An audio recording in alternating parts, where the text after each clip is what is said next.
할렐루야. 우리 인사하겠습니다. 사랑합니다. 축복합니다. 은혜 많이 받으십시오. 사랑합니다. 실패하셨나요? 오늘은 엠마오로 그 마을로 가고 있는 두 제자를 만나고 싶습니다. 종종 우리가 이미 잘 알고 있는 것처럼 예수님께서는 우리들이 작은 인간으로서, 인간 중에서도 좀 우리가 그렇게 탁월한, 그렇게 엄청난 천재도 아니지 않습니까? 그런 우리들의 생각과 또 우리들의 계획을 뛰어넘어서 하나님께서는 항상 역사하시고 하나님께서는 우리 가운데 크나큰 은총을 베풀어 주신 줄을 믿습니다. 우리 생각할 때 죽으면 끝이다, 이런 마음의 생각을 살면서 가지고 있습니다. 옛날에 어떤 드라마에서 말한 것처럼 죽은 자는 말이 없다, 이렇게 이야기도 합니다. 그래서 우리가 인생이 너무 힘들고 힘들면 뭐라고 말하는가? 죽고 싶다, 죽어버리면 되지 뭐, 이렇게 이야기를 하는 것이 우리들이 가지고 있는 일반적인 삶의 모습 가운데 하나입니다. 또 우리 자신의 모습이 이럴 때가 있는 것을 인정하지 않을 수가 없습니다.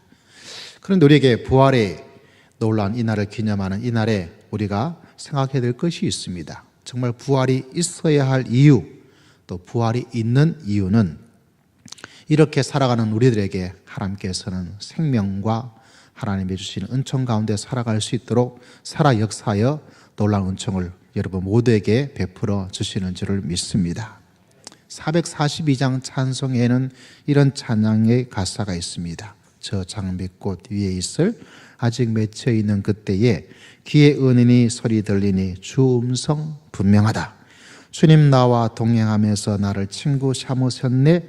우리 서로 받은 그 기쁨을 알 사람이 없도다. 찬양 한번 들어볼까요? 저 장미꽃 위에 아직 맺혀 있는 그때에 귀에 오느니 소리 들리니 성분명하다. 주님 나와 동행을 하면서 나를 친구 삼으셨네. 우리 서로 받은 그 기쁨은 알 사람이 없도다. 할렐루야. 부부가 같이 살면 그 두 사람밖에 모르는 어떤 일들이 있습니다. 아무도 몰라요. 그렇죠? 저 아내가 같이 살고 있는데 어제 무슨 일이 일어났는가 알 사람이 아무도 없습니다. 누구만 알까요? 저와 당사자인 아내만이 알 수가 있습니다. 우리 믿음도 똑같습니다. 나하고 주님과의 관계 속에 살고 있으면 주님하고 나밖에 알 수가 없어요. 그래서 오늘 그 442장 찬양처럼 우리 서로 받은 그 기쁨을 알 사람이 있어요, 없어요? 없습니다. 여러분도 이런 귀한 일들을 부활하신 주님, 살아 계시는 주님과 더 많은 비밀스러운 영적 삶 속에 살아가는 놀라운 역사를 하나님께서 우리 모두에게 베풀어 주실 줄을 믿습니다. 이 찬양을 드렸던 가장 큰 이유는 다른 게 아니에요. 이 찬양의 작곡 작사가는 말즈라는 그런 분이셨습니다. 미국 사람이에요. 근데 이 말즈에게 아주 절친이 한 분 계셨는데 그 사람의 이름은 가이벨입니다. 가이벨이 있는데 가이벨이 과거가 어려웠어요. 왜냐하면 태어나서 지내다가 어릴 때 병에 아주 열병을 앓아서, 지금이야 의학이 많이 좋아졌지만 열이 난다는 것이 모든 병에, 그래서 여러분 병원 가면 뭐부터 측정합니까? 온도부터 측정해요. 왜냐하면 그게 굉장히 중요합니다. 근데 열병이 있는데 그 당시 의학 기술로는 어떻게 할 수가 없어서 너무 심한 열을 미리 치료를 못하다 보니까 시력을 잃어버렸어요. 그래서 전혀 볼 수 없는 그런 사람이 되었는데 정말 하나님께서 은혜를 베푸셔서 그 눈을 잃어버린 이 가이벨에게 하나님께서 역사해 주셔서 예수를 믿고 믿음 생활을 할 수 있도록 그렇게 하나님께서 은총을 베풀어 주셨습니다.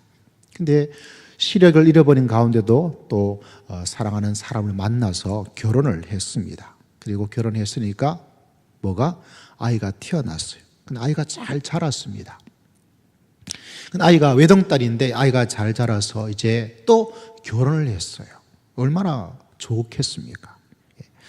비록 눈으로는 그 사이를 볼 수 없고 아이를 볼 수 없는 상황이었지만 그래도 아이가 자라서 결혼을 했으니까 얼마나 좋았어요. 근데 안타까운 것은 이 결혼한 딸이 얼마 있지 않다가 남편이 갑자기 사고로 죽게 되어버렸습니다. 근데 그 사랑하는 유일한 그 외동딸이 자기 남편을 잃어버리고 그 마음이 어떻겠어요? 근데 엄마 집에 와서 자기의 마음을, 눈물을 어머니에게 하소연하는 거예요. 그 이야기를 듣고 있는 어머니, 이 어머니의 마음이 너무너무 괴롭고 너무너무나 힘든 거예요. 내 불행도, 눈을 잃어버린 이 불행도 너무너무 가슴이 아팠는데 사랑하는 아직 하나밖에 없는 이 딸이 그것도 다른 일도 아니고 그 남편을 잃어버렸다는 그것이 이런 말로 다 할 수 없는 슬픔으로서 마음이 너무 괴롭고 아픈 거예요. 그래서 자기가 가장 믿고 따랐던 친구 말지를 찾아왔습니다. 말지에게 말하기를 지금 내가 너무 힘들다. 내가 하나님에 대한 믿음을 잃어버릴 것 같으니까 나를 위해서, 친구야, 나를 위해서 찬송가를 하나 만들어주면 되지 않겠나 이렇게 부탁을 했어요. 그래서 이 말지가 사랑하는 친구를 위해서 작업실에 들어가서 어떤 찬양, 어떤 곡, 어떤 가사로 이 친구를 위로해 줄까 하나님께 기도하고 나아가는 가운데 갑자기 요한복음 20장을 갑자기 떠오르게 되었습니다. 요한복음 20장에는 무덤에 계신 예수님이 나옵니다. 거기에 예수님을 따라가던 막달라 마리아라는 한 여인이 찾아가서 예수님의 무덤을 찾아갔습니다. 근데 놀라운 사실은 그 무덤이 빈 무덤이에요. 우리는 땅에 묻지만 유대인들은 이런 벽에 바일로 이렇게 문처럼 되어 있는데 여기에 문이 열려 있으면서 거기에 계셔야 될 예수님께서 계시지를 않은 거예요. 도대체 죽은 것도 마음이 아픈데 죽은 사람의 시신까지 이렇게 해야 될 것인가? 이런 마음의 생각을 가지고 있어서 기가 막히는 거예요. 그래서 거기서 엉엉 울어요. 막달라 마리아가. 그 마음에 어떻게 죽은 사람의 이 시신까지 사람들이 이렇게 잔인하게 가져가 버릴까? 도대체 어떻게 된 건가? 이런 마음의 생각을 하니까 견딜 수가 없습니다. 너무너무 어렵고 힘든 이 막달라 마리아가 거기서 밖에서 엉엉 울어요. 엉엉 울고 있는 그때에 한 분이 나타나셔서 마리아에게 마리아야 이렇게 이름을 불러주시는 거예요. 그래서 그분이 누군가 하고 보았더니 누굴까요? 예수님이십니다.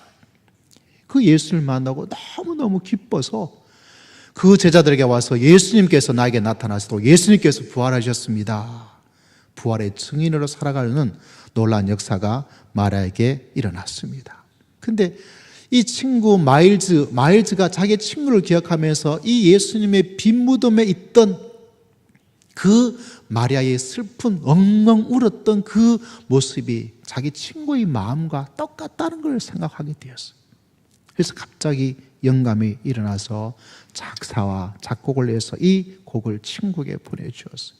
주님 나와 동행하시니 이런 말로 다할 수 없는 그 기쁨을 다시 기억하면서 이제까지 살면서 주님께서 나와 동행하여 주신 것처럼 하나님께서도 이 고난과 이 어려움과 이 눈물 속에도 너와 함께 주실 줄을 믿습니다. 여러분 그런 마음으로 이 작사, 이 찬양을 하나님께 드리고 친구와 함께 찬양을 했다고 합니다.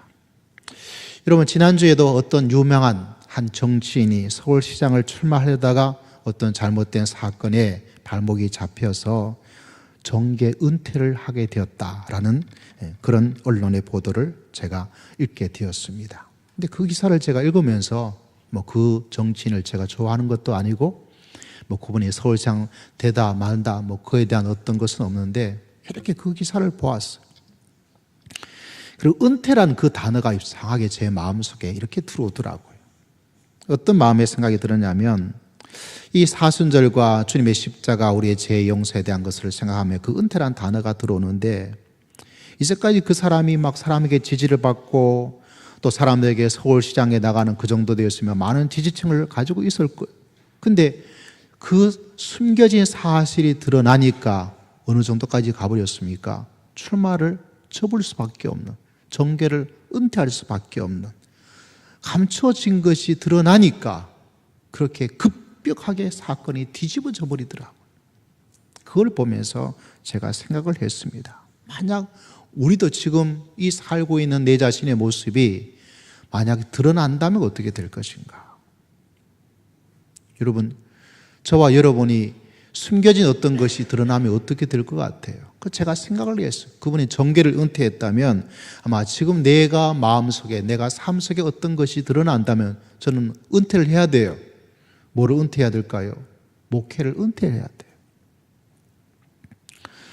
여러분도 만약에 여러분의 어떤 모습이 드러난다면, 밝혀진다면 여러분은 어떻게 될 것 같아요? 교회를 은퇴하셔야 돼요. 창피해서 부끄러워서 다닐 수가 없어요. 그게 저와 여러분 모두의 모습이에요. 그런 마음의 생각을 우리는 가지게 되었습니다. 참 안타깝게도 우리나라 역사에 대통령 되신 분은 다 힘들고 어려운 것 같아요. 지금도 어쨌거나 전직의 대통령 되신 분이 구속이 되어 있습니다. 이걸 감옥소라 뭐라고 말해야 될지 모르겠지만 어떤 언론의 보도에 의하자면 재판을 봐서 잘하면 1, 2년 정도가 아니에요. 굉장히 긴 기간을 그렇게 감옥에서 시간을 보내야 된다. 이런 보도를 보면서 참 마음이 아파요.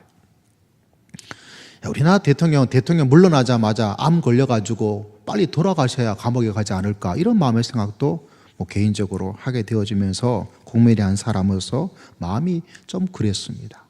근데 사순절을 맞이하면서 우리의 죄를 기억하면서 그러면 나는 감옥에 가면 몇 년을 살아야 될까?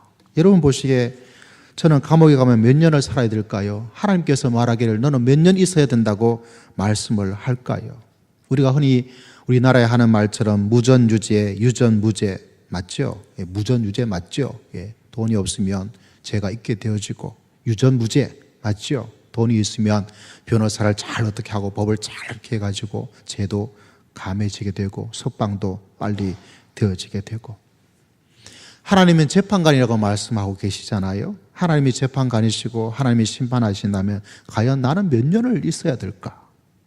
나는 몇 년을? 여러분보다 더 많이 있을 것 같아요? 더 적게 있을 것 같아요?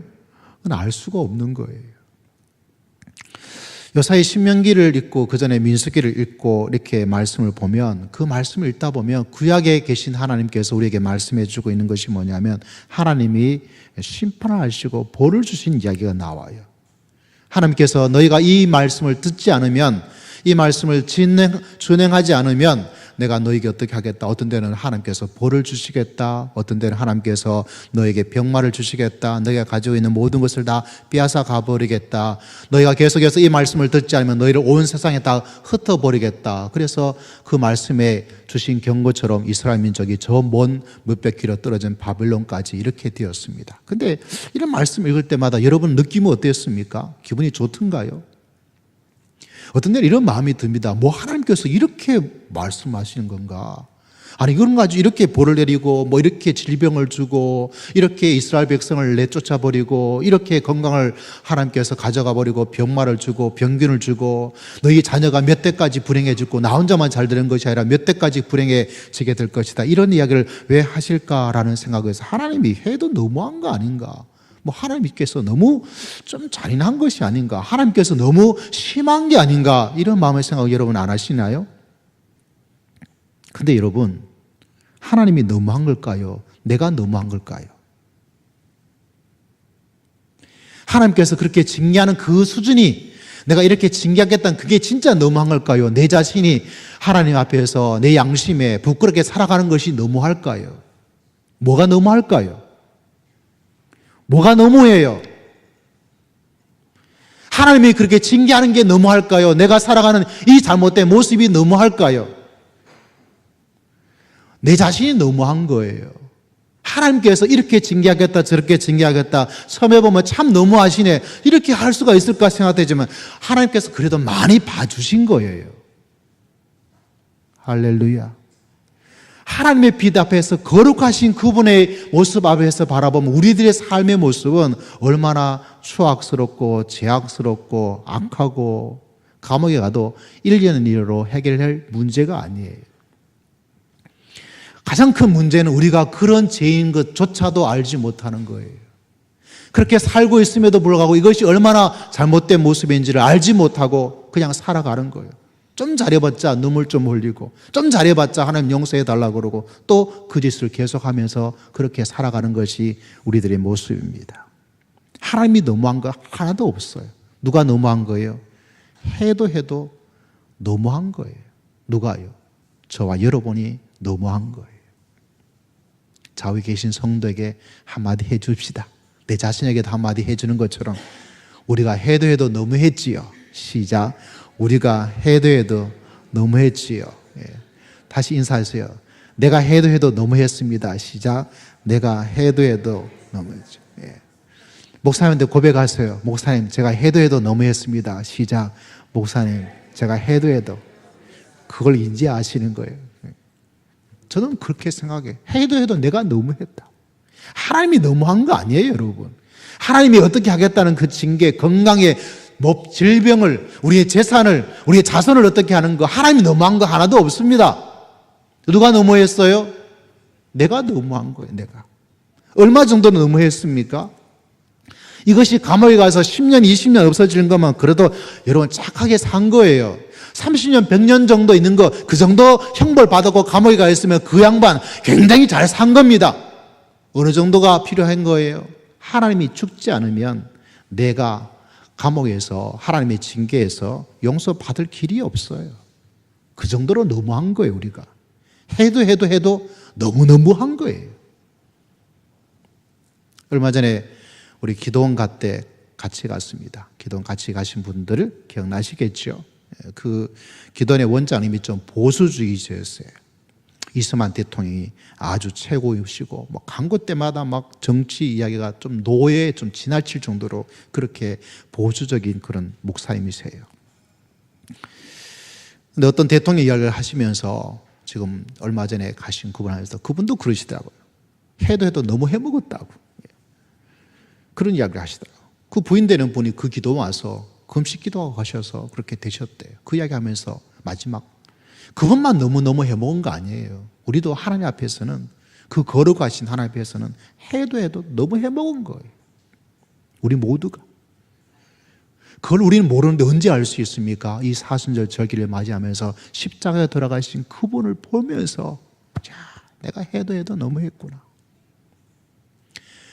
그럼에도 불구하고 하나님께서는 저와 여러분을 어떻게 아무 자격이 없고 자질도 없는 우리를, 아무것도 한 것이 없는 우리들을 하나님께서 너무 이뻐하시고 너무 사랑해 주시고 또 사랑하셔서 십자가를 지신 예수 그리스도를 통해서 우리 모두가 용서받을 수 있는 하나님의 근학 은혜를 하나님께서 우리 모두에게 허락하여 주신 줄을 믿습니다.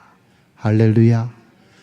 해도 너무너무 한 우리들을 하나님께서 해도 끝없이 우리를 사랑해 주시고 우리를 용서해 주시고 우리의 천국의 자녀로 만들어 주시고 하나님께서 우리를 용서하신 그 은총의 백성으로 살아갈 수 있도록 하나님께서 역사해 주신 줄을 믿습니다. 자식이 아무리 나쁜 짓을 해도 세상에서 저놈의 자식이라고 용서하지 못할 나쁜 놈이라고 욕을 하더라도 아버지의 마음은, 어머니의 마음은 그래도 내 자식이에요. 거의 인간인데 인간을 뛰어넘으신 하나님께서는 해도 너무한 저희들이지만 오직 하나 예수 그리스도의 십자가를 바라보시고 그분을 믿는 여러분에게 하나님의 용서와 사랑과 은혜를 하나님께서 베풀어 주신 줄을 믿습니다. 그 사실을 늘 기억하면서 살아갈 때 오늘은 부활절이에요. 그 죽음이, 그 용서가, 하나님의 죽으심이, 하나님께서 죽으심이 우리 용서가 되심을 우리가 알 수 있는 가장 귀한 것은 부활입니다. 부활을 통해서 우리 가운데 역사하시고 살아계셔서 우리 가운데 은혜를 한량없이 베풀어 주시는 줄을 믿습니다. 부활을 통하여서 우리의 삶이 죽음으로 끝나지 않고 우리가 영원한 하나님의 나라에 갈 수 있는 부활의 백성, 천국의 백성으로 하나님께서 만들어 주고 있다는 것을 우리에게 보여주었습니다. 주님은 말로만 끝나지 않습니다. 항상 행동하시고 우리에게 보여주십니다. 우리가 어떻게 부활할지 알고 있습니까? 다른 것이 아니에요. 다른 것이 아닙니다. 부활하신 주님께서. 기독교가 다른 모든 종교와 많은 유사점을 가지고 있지만, 좋은 이야기를 해주고 있는 곳이지만 하나가 다른 것이 있다면 바로 부활입니다. 어떤 곳에는 부활을 말하고 있는 신화도 있고 그것을 잠깐 언급한 종교도 있는데, 기독교의 차이점은 부활을 말로만 할 뿐 아니라 부활을 직접 이루신 거예요. 여러분, 기독교가 이 성경책을 통해서 이루어진 것이기도 하지만 가장 중요한 것은 이 성경책이 아니에요. 다른 것이 아니라 예수님의 부활을 목격하신 사람들이, 그 부활을 목격한 사람들이 자기의 생명을 걸고 예수님의 부활을 사람들에게 전해주어서 그 부활을 믿는 사람들이, 그 사람들이 하나님의 부활을 계속해서 믿으면서 이곳까지 오게 되었습니다. 그리고 부활하신 주님께서는 지금도 여러분 가운데 찾아가 주시고 여러분과 함께 살아가시고, 하나님께서 여러분을 통하여서 부활하신 주님과 더불어 살아갈 수 있도록 하나님께서 소망 가운데 역사하여 주신 줄을 믿습니다. 오늘 엠마로 가는 두 제자들은 그 부활의 사건을 듣고 있음에도 불구하고 내려가요. 그냥 가는 것이기도 하지만은 그 사건을 믿지 못하고 가고 있습니다. 왜 이들이 이런 말을 하고 있습니까? 오늘 25절에는 이렇게 말하고 있습니다. 주님의 말씀이에요. 25절 같이 읽습니다. 시작. 이르시되 미련하고 선자들이 말한 모든 것을 마음에 더디 믿는 자들이여. 더디 믿는 것들은, 이 말은 믿음은 여러 가지 말로 표현할 수 있는데 믿음에도 좀 속도가 좀 있어요. 속도가. 근데 이 사람들은 그 부활의 사건들을 읽었지만 이야기를 다 듣고도 믿었어요, 안 믿었어요? 믿는 것 같기도 하고 안 믿는 것 같기도 하고, 모르는 것도 아니고 아는 것도 아니고, 아주 뭐예요? 더디 믿고 있는 거예요. 그거를 부인하진 않지만은, 왜 이 말씀이 우리에게 중요합니까? 우리가 부활절을 맞이하면서 이 말씀을 늘 마음에 기억해야 돼요. 왜 이 사람이 더디 믿느냐 하면, 예수님을 이렇게 보았는데도 눈이 열리지 못해서 보지를 못한 거예요. 우리 많은 사람들이 밖을 이야기하지만은 기억해야 될 것은 내 믿음의 눈이에요. 여러분, 믿음의 눈이 활짝 열리기를 주의 이름으로 축복합니다. 이게 열리지 않으면 볼 수가 없어요. 볼 수가 없어요. 더 큰 문제는 이 사람이 왜 믿음의 더딤을 가지고 있냐면, 그 이야기를 들었음에도 불구하고 기가 막혀 있는 거예요. 믿음의 기가 막혀 있다 보니까 열리지가 않고 들을 수가 없는 거예요. 여러분, 다시 한번 내 눈이 활짝 열리기를 주의 이름으로 축복합니다. 내 믿음의 귀가 활짝 열리기를 주의 이름으로 축복합니다. 종종 들리는 저희 이야기가 있습니다. 제가 고등학교 때 주일학교를 다녔어요. 김명철이라는 학생이 있는데, 그 친구도 목회자가 되겠다고 서원을 한 친구였고, 저도 목회자가 되겠다고 서원을 했던 친구였어요. 근데 어느 날 이 친구가 교회를 왔는데, 이상해. 왜 이상하냐면 기도를 하는데 이상한 소리를 해요. 알고 보니까 교회에서 흔히 말하는 방언으로 기도를 하는 거예요. 갑자기 방언에 대한 것들 중에 방언을 그렇게 하는 사람을 내 친구로서 보긴 처음이었어요. 뭐 주일학교 선생님이든지 목사님이 하는 거는 봤는데, 나와 함께 하고 있는 친구가 하고 있는데 이걸 보긴 내가 처음이었는데, 이게 굉장히 부럽더라고요. 야, 나도 저렇게 기도했으면 좋겠는데. 제가 그렇게 욕심을 가지고 있는 스타일인데, 그때 진짜 욕심처럼 마음속에 막 마음의 생각이 막 간절하게 좀 일어났어요. 하나님의 은혜였죠. 그때 제가 정말 좋아하고 따랐던 주일학교 선생님이 남녀 반 전체를 지도하셨는데 한 10명 넘었던 것 같아요. 같이 기도원을 같이 갔어요. 기도원에 가서 같이 기도를 하고 이렇게 둥글게 원을 지어서 열심히 기도했어요. 열심히 기도하는데 진짜 우리가 흔히 말했던 불이 막 내려오더라고요. 막 가슴이 꽉 뜨거워지면서 막 불이 내려왔어요. 여러분도 불 받기를 주의 이름으로 축복합니다. 예. 근데 불을 받는 가운데서 갑자기 제 입에서 막 콧물이 막 이상한 소리가 막 나오고 있어요. 와, 정신이 없었어요. 정신. 막 1시간 정도 기도했던 것 같아요. 그때를 기억하면서 깨닫는 것 가운데 하나가 뭐냐면, 귀가 열리고 눈이 열린다는 것은 내 마음속에 뭔가를 자꾸 사모한다, 굶주렸다, 그거를 기다리고 바라본다. 그게 성경적 표현하면 심령이 가난해지는 것이죠. 여러분, 그때 내 눈이 열리고 내 귀가 뻥 뚫리는 하나님의 놀라운 역사가 일어날 줄을 믿습니다. 근데 이 사람들은 그게 없어요. 그러다 보니까 이상한 거예요. 여러분, 믿음의 속도를 이 사순절과 부활절을 맞이하면서 주여 더디 믿는 자가 아니라 빨리 LT급으로 믿을 수 있도록 주여 저에게 한량없는 은혜를 허락하여 주시옵소서. 솔직히 여러분이 결정한 거예요. 난 좀 적절하게 이 정도 믿고 가겠다. 그렇게 되는 거예요. 여러분, 믿음의 보유함과 믿음의 신비함과 믿음의 풍성들, 교회를 처음 나오지만 믿음의 속도가 좀 다른 분들이 있습니다. 보면 그 사람들 이야기를 들어보면 나도 한번 저런 거, 나도 저렇게 그 마음에 뭔가가 있어요. 믿음의 길을 가면서 왜 믿음의 속도가 왜 가속도를 부지 않았냐? 됐어, 이 정도. 그러면 믿음의 가속도가 뚝뚝뚝 떨어져서 어디까지 떨어지느냐? 탱이 되어버려요. 사순절을 맞이하면서 이 엠마로 같은 제자 되지 마시고 믿음의 더딘 자가 되지 마시고 믿음의 가속도를 붙이면서 믿음의 길을 걸어가는 여러분 모두가 되시기를 주의 이름으로 축복합니다.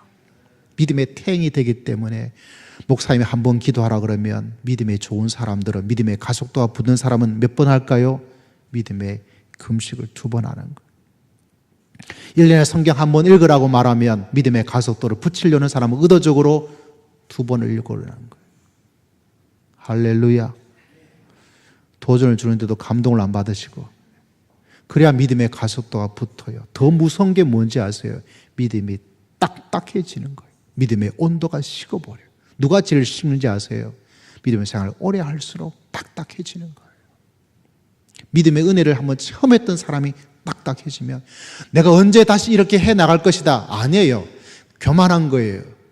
내가 믿음을 어떻게 하겠다고 해서 될 수 있는 게 아니에요.